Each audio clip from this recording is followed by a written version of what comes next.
পরবর্তীতে আসলে সেটি ছড়িয়ে পড়েছে কিনা কিংবা বায়োপসি রিপোর্ট দেখে কাউন্সিলিং এর বিষয়টি কি থাকে আপনাদের? প্রথম কথা হচ্ছে গাইনোকোমেশিয়ার ক্ষেত্রে তো চিন্তার কিছুই নেই।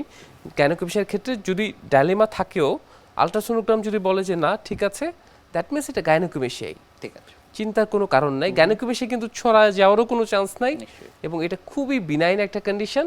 এবং ক্লিনিক্যালি যদি আপনি এটাকে অ্যাডমিট করেন, যে এটাকে আপনি অ্যাড্রেস সম্বোধন করতে চান যে তুমি কি খুব খারাপ মানুষ, গাইনোকোমেশিয়া কিন্তু খুব খারাপ কিছু না, কিন্তু এটা যতটা না ক্লিনিক্যাল, এটা হচ্ছে সাইকোসোশ্যাল প্রবলেম। এটা ফিজিক্যালি হয়তো পেশেন্টকে অত বেশি ক্ষতি করছে না, কিন্তু মেন্টালি উনি কিন্তু ভেঙে পড়ছেন।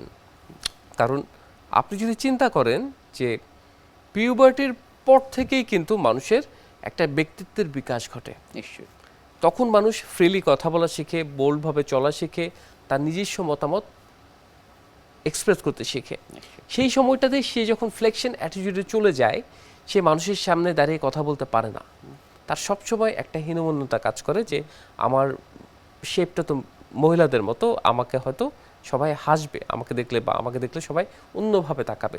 কিন্তু অ্যাকচুয়ালি এটাই হয়, স্কুল থেকে কিন্তু এটা শুরু হয়। সামাজিক অবস্থান থেকে এক ধরনের দ্বিধার মধ্যে পড়েন তিনি। সাইকোসোশ্যাল, এটা একে তো সাইকোলজিক্যাল প্রবলেম, নিশ্চয়ই। দ্বিতীয়ত সোশ্যাল প্রবলেম।